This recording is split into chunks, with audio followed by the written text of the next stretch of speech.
How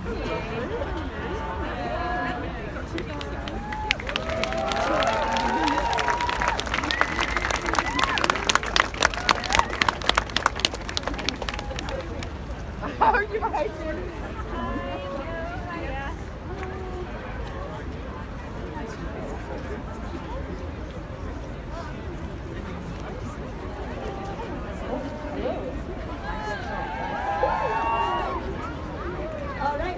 Thank you, first of all, so much to Kat Campbell and the incredible choir for coming at such short notice. And also thanks to our audience, because I think the sheer number of people here at such short notice shows the real strength of feeling that there is about this horrific policy, both here in Scotland but also right across the UK. Now, before I get started, I just want to do a few notices, so if you just bear with me. Firstly, this is obviously a really sensitive subject, and so with that in mind, if anyone is feeling distressed or feeling upset at all, we have some incredible volunteers here from Glasgow Rape Crisis. So if you need a chat with anyone, then if you find our 3 stewards who work here will be wearing yellow vests, but now only one of them is. One of them's in a bright orange hat, and one of them's in a rather awesome feathery coat. So if you find them, they'll be on the outskirts, and then they'll be able to pick you. Also, if you just want a breather, then note cards and pen over there. Make your voice heard over here. Make your voice heard over there, and that's totally fine. Secondly, we've tried to make this as accessible as possible, and with that in mind, I just want to say a huge thank you to everyone who has supported us online, who have said that they wish they could be with us, that they're with us in spirit, and also to those who are watching online right now. You're all right here with us, and we're really grateful to you. Thirdly, there's limited seating available. If you do need a seat, and if you do have a seat, please be mindful that there might be someone who needs it more than you, and be considerate if they ask you to. Okay, that's the next slide. Okay, so on Sunday, a few friends and I got together, and we decided to organise this because we are angry. And actually, it's okay to be angry. In fact, when the best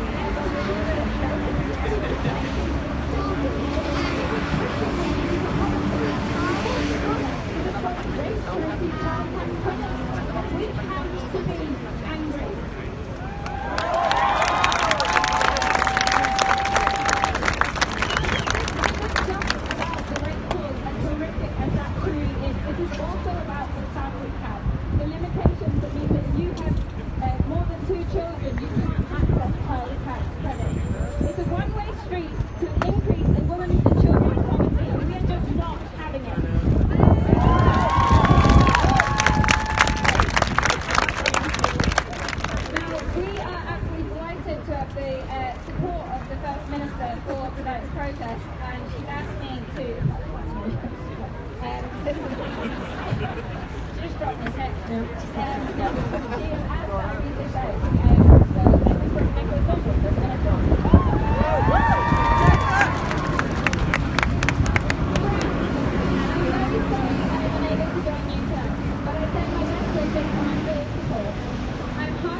The two-child policy is a new low for the Tory government. No woman should ever have to reveal an experience as traumatic as rape to someone they don't know, just to pay financial support for their children. And no professional should be made to ask a woman such questions on behalf of the DWP. The Tory government claims there is no money to pay child tax credit to low-income households, yet they found enough money in the budget to cut taxes for the rich. That is deeply shameful. The UK government did its best to keep this policy out unnoticed because they privately know that as well as being morally outrageous, it is unworkable. That is why it is so important that we say loudly and clearly that this whole policy and the rape clause as part of it is wrong, it is immoral, and it is disgusting.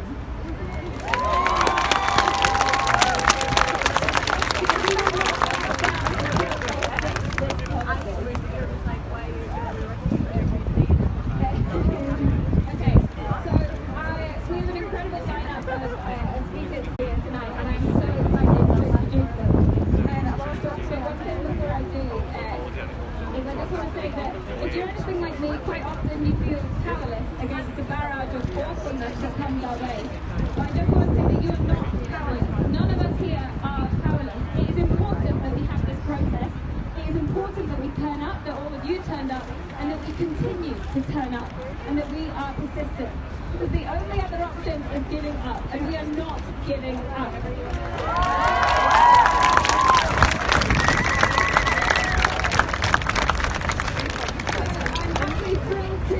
Introduce our first speaker, who has really led the political resistance to both the family cap and the rape talk in Westminster and across the UK. Alison Lewis has been a tenacious campaigner on this issue, and we should all be incredibly grateful for her work on it so far. Please welcome Alison Lewis.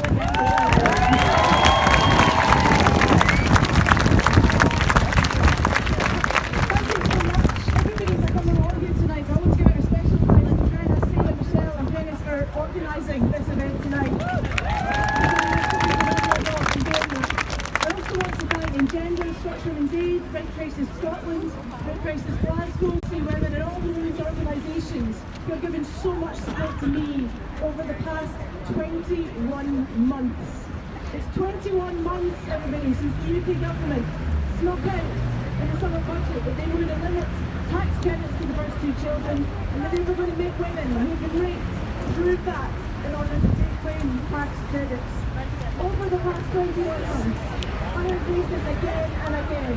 I asked David Cameron, I asked George Osborne, I asked Dean Duncan Smith, I asked Theresa May, I asked Phil Hines, Damien Dean, Damien Hines, Caroline Knox. Every single one of them has been unable to answer why this policy is justified, why women should have to prove that their child was born as a result of rape.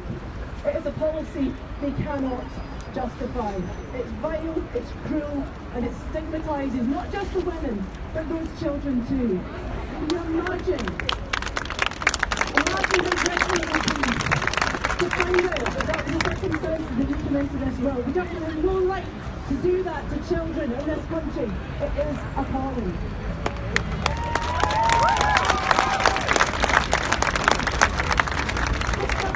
People again that they don't understand domestic violence, they don't understand coercive control, they don't understand the circumstances that women are living in.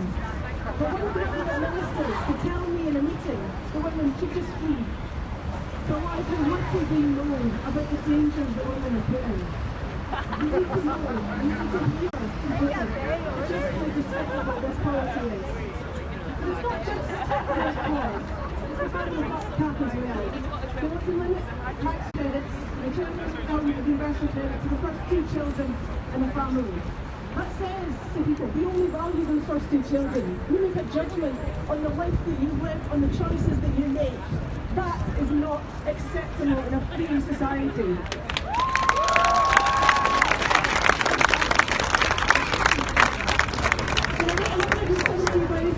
Families that have few more children. The majority of those families are in work, because tax credits are about supporting those who are in work, who do work, who are trying hard, who are the very just about managing people that Theresa May claims she wants to support. The result of this is a loss of £2,800 per family, per child, as a result of this policy. This is going to push 200,000 children into relative poverty by 2020. This government knows this. This government is doing this deliberately, and it is not on.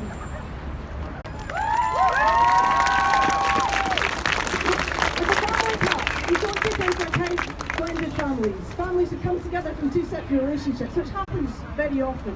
They're making families say, okay, we don't value this child that's come from this relationship. People are going to lose out as a result of coming together through love and coming into new families.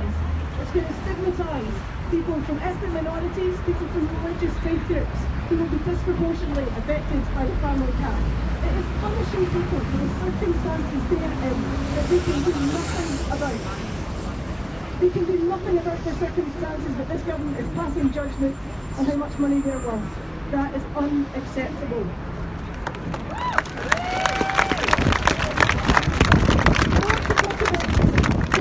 Today about the Tories in Scotland and their ridiculous position on the rape clause and the two-child policy. Because Ruth Davidson has been absolutely cowardly on this. First of all,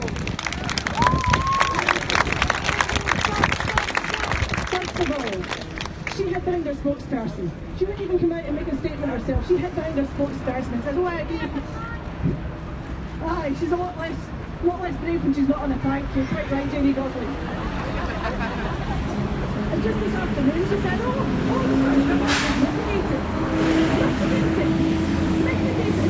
investigating. She should get on the phone to Theresa May. She should get on the phone to her and say, scrap the two-child policy, scrap the rape clause and do it now.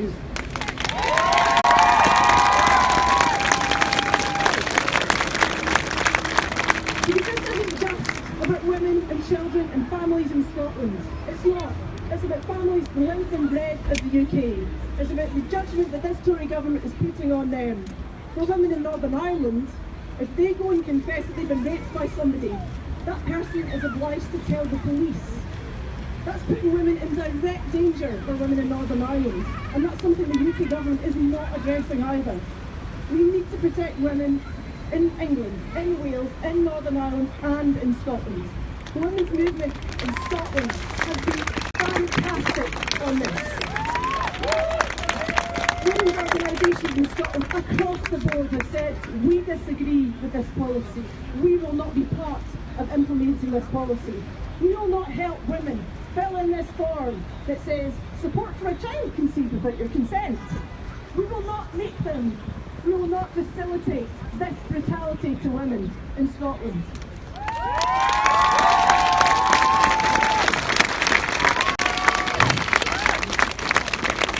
And with that, organisations like the Royal College of Nursing, organisations representing psychotherapists, organisations representing different parts of our sectors of our society that the UK government relies on to bring this in, they say they weren't consulted and they want no part of it either. So we must come together, we must keep the pressure on the UK government, and we must resist this attack on families here and everywhere. Thank you all very much for coming.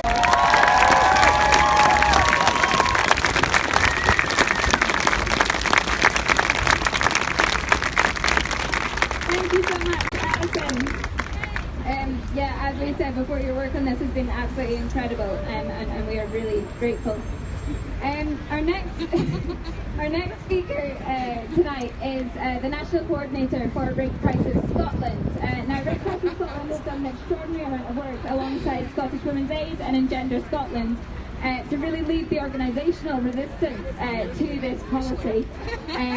It's been their work has been formidable. Both Rape Crisis Scotland and Scottish Women's Aid refused to collude in the policy, and so here is Sandy Brindley to tell us a bit more about that and tell us why.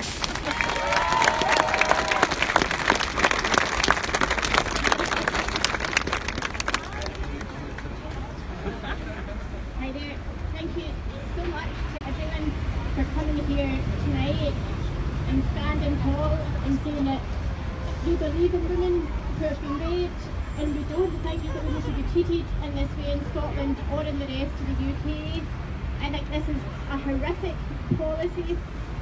I think if you think about the circumstances of somebody who becomes pregnant as a result of rape, to put them in a position where they need to decide between poverty or disclosing a rape to the Department of Work and Pensions, it is just unspeakable, and I do not think as a society we can tolerate this. I think we need to say we need to be treating women much, much better than this. I think it's bad enough that we're asking women to disclose rape in these circumstances. What we've always known in rape crisis is there's a fundamental part of appealing for rape that you have control over who you tell and when you tell. And the last thing I think people want to be doing is speaking to somebody, the benefits agency, with no training at all and responding to disclosures of this nature. And I think if that wasn't bad enough, that we're forcing women to disclose rape to access benefits, we're not accepting their word for it, we're insisting on third-party verification, because what we know is women lie about rape and we cannot trust what they say. This is what this policy says to women in the UK.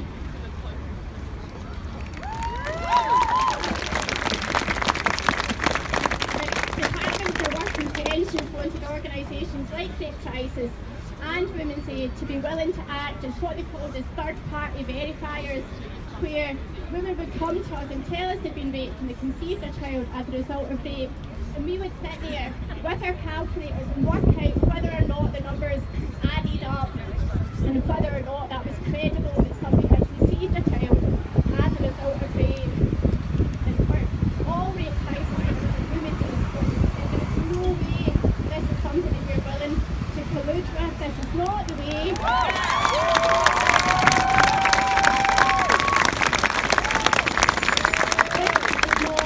Who we are as a movement working to fight sexual violence in Scotland, and this is not who we should be as a society, but this is how we treat people in the most absolutely difficult of circumstances. So our organisation, as I said, we will not support this policy. There is not a single organisation, specialist organisation in Scotland willing to act as third-party verifiers, but the Westminster government have persisted in going ahead with this policy, even though they know that there is a huge amount of concern about the psychological harm it could cause to women who have been raped. A whole number of psychologists and different organisations have come out and said this is a harmful policy, harmful to force women to disclose, and it really seems like up until now the Westminster government aren't listening. And I think really that's what we all need to do, is make sure that we raise our voice as loud as we can and say we will not accept this in Scotland and the rest of the UK.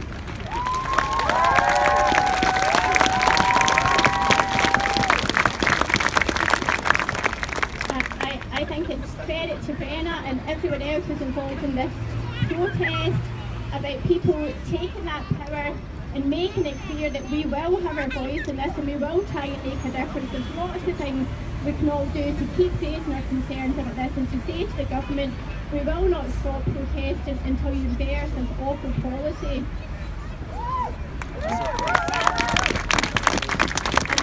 The final thing to say is that Rape Crisis Scotland and Engender and Scottish Women's Aid have just put a petition on the Westminster government's website calling for them to repeal not only the rape clause but the family cap as a whole, because there is no way to make an exception for rape that does not violate women's human rights by forcing them to disclose rape. The entire family cap must go. It will drive women into poverty, it will drive children into poverty. Please support us, sign the petition and really keep making your voice heard on this issue.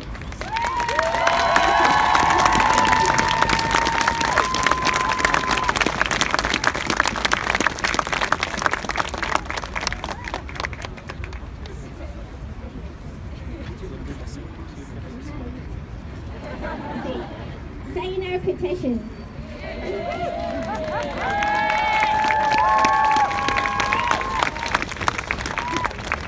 Thank you so much, Sandy and Maya, of course.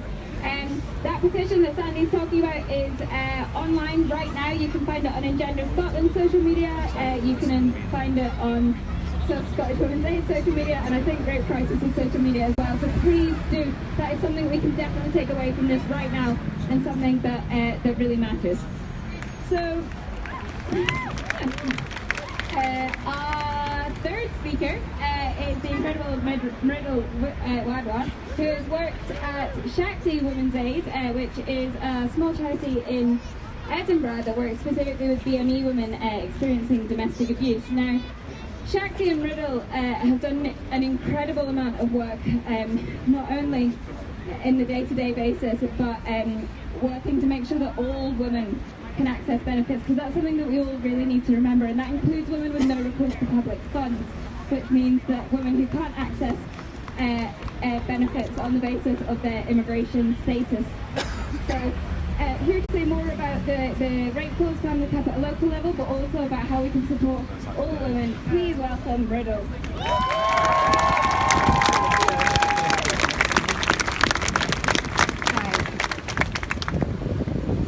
There is no place on earth for a policy like this. Let me make it very clear. I come from India, and they have attempted similar policies. They just do not work because they are unfair and they violate our rights as women and children. At Shakti Women's Aid, much like what you've heard before, we would not cooperate, as we do not cooperate all the time around issues that stop women from accessing their rights, their way out of poverty, and the things that they need to heal from domestic abuse and the sexual violence that comes with it.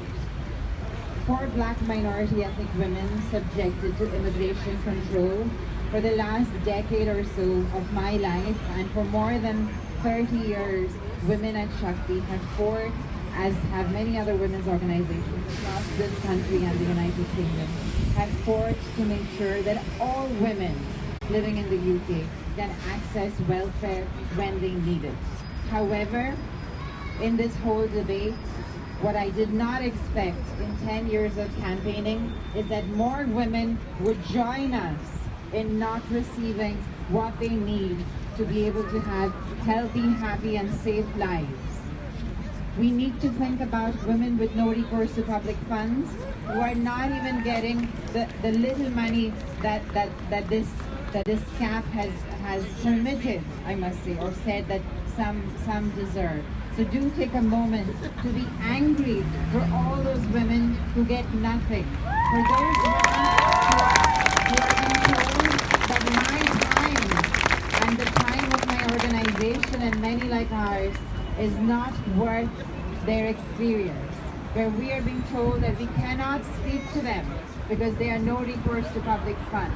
These women are being forced to live in abusive relationships, continue to live in them, because there is no avenue for them. There is no cap, there is nothing. So we need to think about women with no recourse to public funds. And we should be angry, and we should be angry for all women who are being denied. We cannot allow this government to increase the ranks of women who are being denied.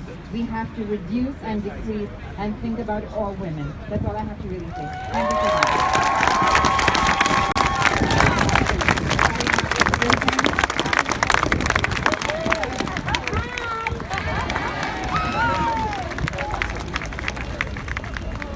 Thank you so much to both of you.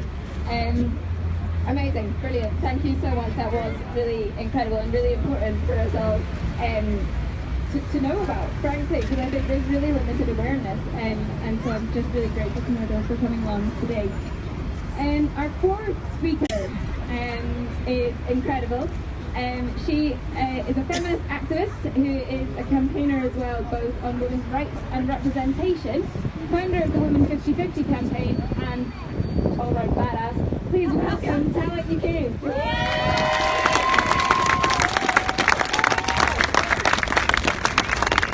Thank you, everybody. I find this really difficult.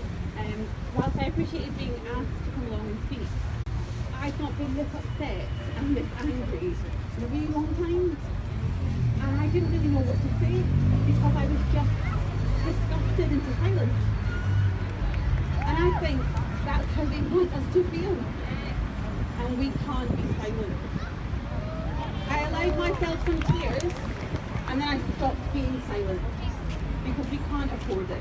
Women in Scotland and across the UK, we can't afford to be silent. This is our time to shout louder than we've ever shouted before.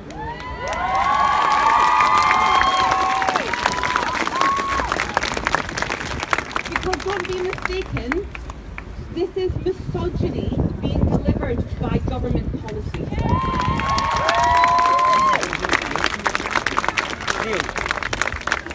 I stand in front of you as somebody who is as disgusted as you are. I stand opposing a policy that is going to put, a family cap that is going to put 200,000 children in Scotland into poverty.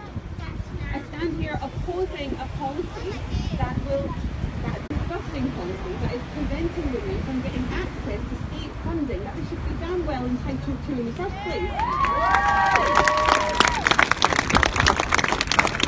I stand here opposing a policy that I'm quite frankly disgusted I have to, when every women's organisation across the UK told the government not to implement it, but they shut the door to them.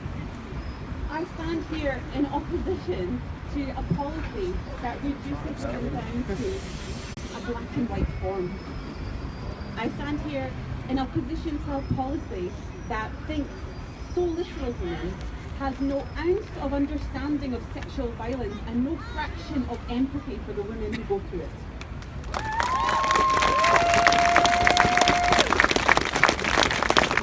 I also stand here in solidarity with those organisations like Rape Crisis Scotland, like Scottish Women's Aid, who have said not on their watch and we will have nothing to do with this policy.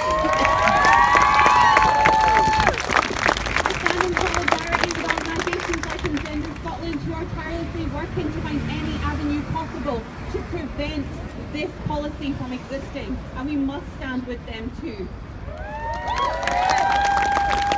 But what I will certainly say to you is that this rally is brilliant. It is a brilliant start. Alison Phillips has been working on this for 21 months, and it's time she wasn't doing it alone. It's time we were all doing it with her.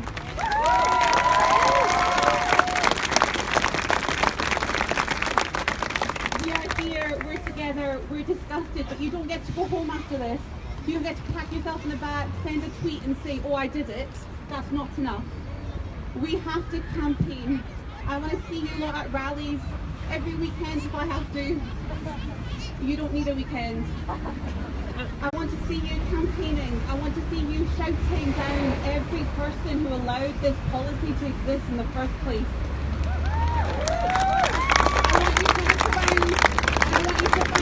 People in your life who should have been at this protest with you, and I want you to make them as angry as you are today. I want you to send a very clear message to Theresa May and the UK government that this will not happen on our watch. And we will not allow you to instigate misogyny across the UK and call it austerity measures that are on the shoulders of the most vulnerable in society.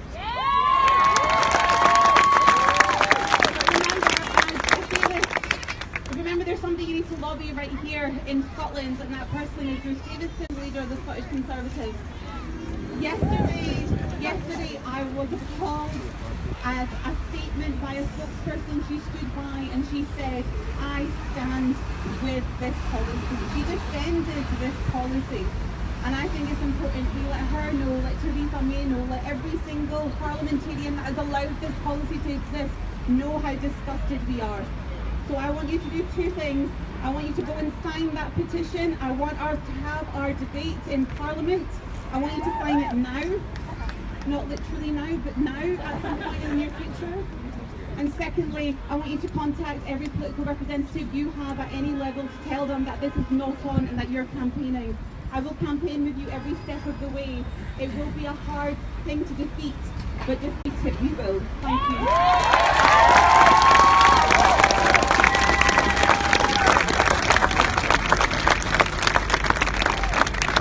Thank you so much, Tara. That was incredible. Now our final speaker, you might have heard of her, maybe, hopefully, some of you. A last minute addition to our incredible lineup. A last minute addition to our incredible lineup is the wonderful Mary Black.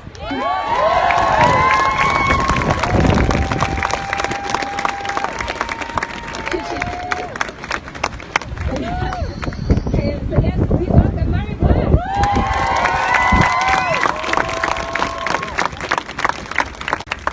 Thank you everybody for turning out today, and thank you for standing in quite a cold wind on a weekday. But I think that the first thing that I have to do here is to give an incredible round of applause to my colleague Alison Phillips. I remember at the 2015 budget, and she came to me and she said, does that say what I think it does? And since then she has tirelessly raised this in every single way she can.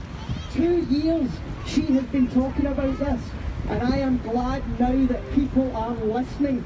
People are listening to what we have to say. They are listening to us when we are saying that this is a disgraceful, disgusting policy that, as was said earlier on, will not happen on our watch.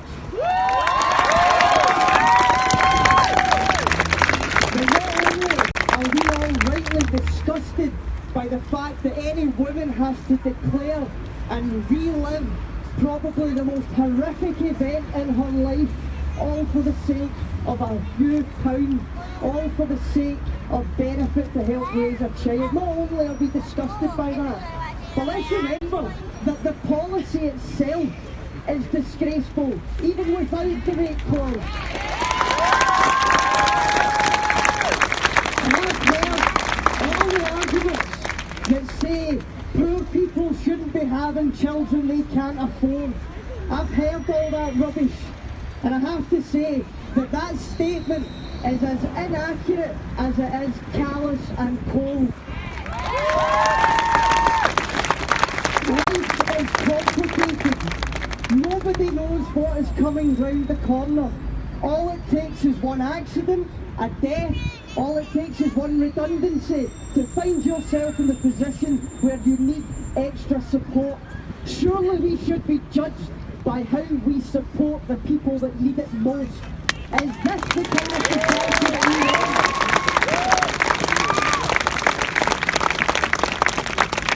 Women are attacked, assaulted, they are demeaned every day in every part of the world. On these very streets that we stand, women have suffered unspeakable crimes, they have suffered misogyny, they have suffered being heckled at night. These things don't just stretch from the streets, they stretch right away to the front cover of the Daily Mail, where the two most powerful people in this country can be mocked on the front page for showing their legs because they are women.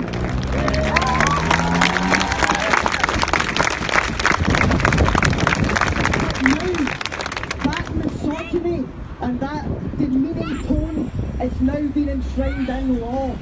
This isn't just opinion anymore, this is law. And I'm so glad that so many have came out here today to show how disgraced this government should be by this policy. Now every time we raise these sorts of issues in the House of Commons, the answer we get from the Prime Minister is that it was the Conservative Party that gave the UK their first female Prime Minister. That it was the Conservative Party that gave the UK the second female Prime Minister. Well, let me say very clearly, as a woman, your gender doesn't matter a jot if you use it to kick away the ladder for other women.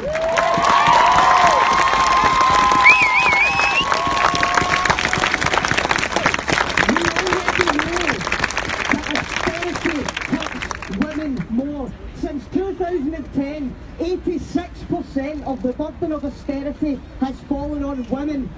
And to 2020, 14% of that burden will have been felt by men. That's not politics, that is a cold hard fact that should disgust anyone in any position of power. I am tired of standing at rallies like this, whether it be for women's pensions, whether it be for women being hit by this austerity agenda, or whether it be for a rape clause. I am tired of us fighting against policies that we never voted for in the first place.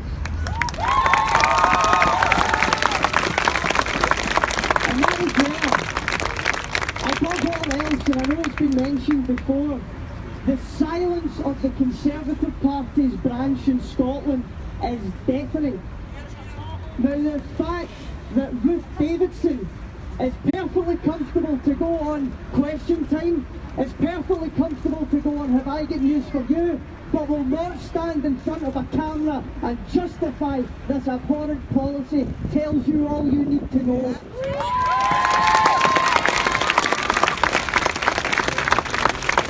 Now I think, and my party think, that we have a solution for Scotland to no longer suffer for cuts and policies that we didn't vote for. I know that's a discussion for another day. So let me say this, until the day that we don't have to step up and try and have responsibility put on a Scottish government to create a new benefit, I think was the suggestion, to create a new benefit if we care about this rate clause so much. But let me say this, I am tired of having our Scottish government having to put plasters over the holes created by a party that we never voted for. So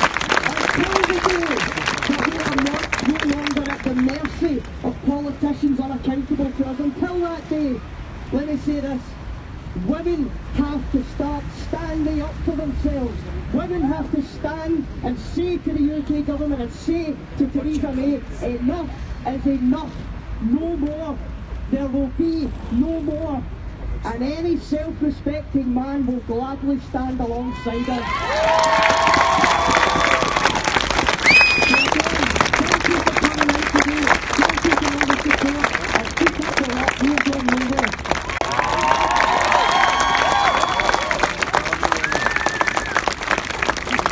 Thank you so much, Harry Black. That's us. Thank you so much to everyone that's volunteered, that's helped me try and track down a PA at stupid o'clock at night. To the team, Michelle, Keris and Sarah, you've been formidable. And to all of our speakers and to everyone that I've forgotten. All that's left to say is stay angry, stay active and stay tuned. Thank you.